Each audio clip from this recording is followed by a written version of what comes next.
주한미군 현 수준 유지 내용이 담긴 국방수권법이 3년 연속 미 의회를 통과했습니다.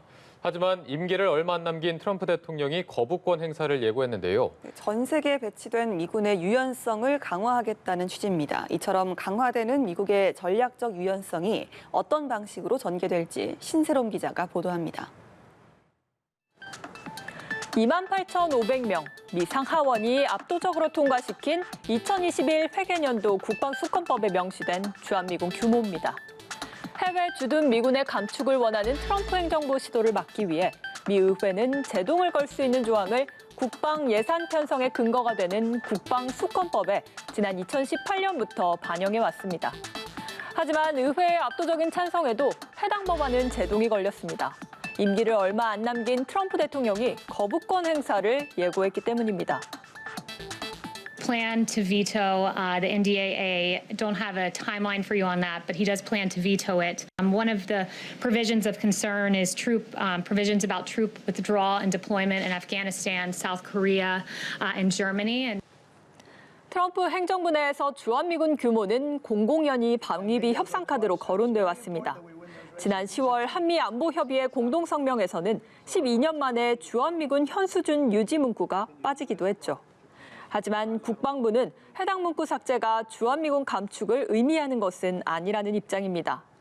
현재 주한미군 감축과 관련해서 한미 군당국 간에 어떠한 논의도 없었음을 다시 한번 말씀을 드리겠습니다. SCM 회담에서 참석했던 미측 고위 당국자도 이런 주한미군 규모 유지 문구가 포함되지 않는 것이 주한미군 감축을 의미하는 것이 아님을 분명하게 확인해 주었습니다. 그렇다면 이유는 뭘까? 미 국방부가 주장하는 건 미군의 순환 배치 확대와 전략적 유연성 강화입니다. 전략적 유연성은 조지 W. 부시 행정부가 2004년 내놓은 지구적 군사태세 변혁 개념에서 시작됩니다. 당시 부시 대통령은 해외 주둔 미군을 본토로 철수시키고 유연하게 배치해 세계 분쟁에 신속히 대응할 수 있는 유연성을 추구했죠.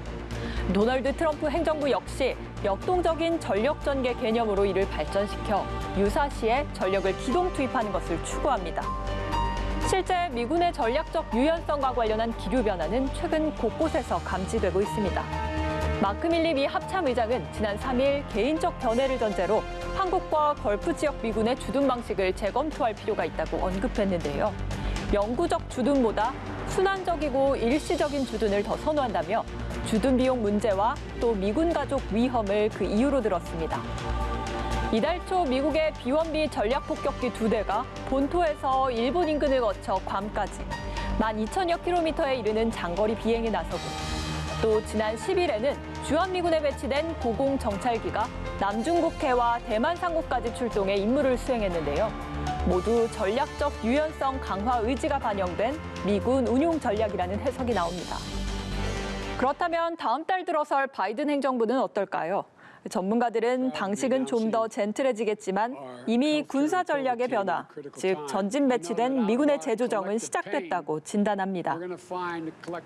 트럼프처럼 거칠게는 아니지만 그 큰 방향의 조정 가능성은 배제할 수 없다라고 생각합니다. 주한미군은 사실상 단일 위협에 대한 대응 형태로 운영이 됐지 않습니까? 북한.